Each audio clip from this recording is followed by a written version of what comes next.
Guys, ito ang ating daily routine everyday. Once na tayo ay nagising na sa umaga, ibig sabihin, papasok na po tayo sa ating trabaho. So, daily routine natin, ayan guys, nakaligo na tayo. Ngayon naman po ay nag-prepare na tayo sa ating pagpasok. So, ayan, nagme-medyas tayo. So, ganun talaga ang buhay guys. Kailangan nating kumayod para tayo ay mabuhay. Kasi yan ang ano natin tawag dito.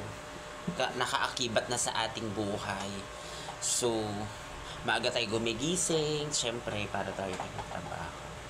So, kahit man yung ating katawan ay minsan ay ayaw pa niyang bumangon, pero kailangan. Kasi, yung trabaho is, ano natin yan commitment natin yan sa company na tayo ay papasok. Syempre, binigyan tayo ng opportunities para magtrabaho sa kanila. So, wag nating sisirain yung opportunity na yon. Kasi, once na sinira mo ang isang opportunity o yung tiwala sa iyo ng kumpanya, ay kailanman na hindi agad yan mababalik or magtitiwala sa iyo. Kaya dapat kung binigyan ka ng isang oportunidad na pagkatiwalaan na pumasok sa kanilang kumpanya, dapat ibigay mo yung tama para sa kanila. So magtrabaho ka ng nakaayon, pumasok ka ng maaga, at gawin mo yung mga bagay na alam mo lang ay tama, hindi yung mali. Kaya dapat lagi kayong pumapasok na maaga at huwag kayong magpapakali.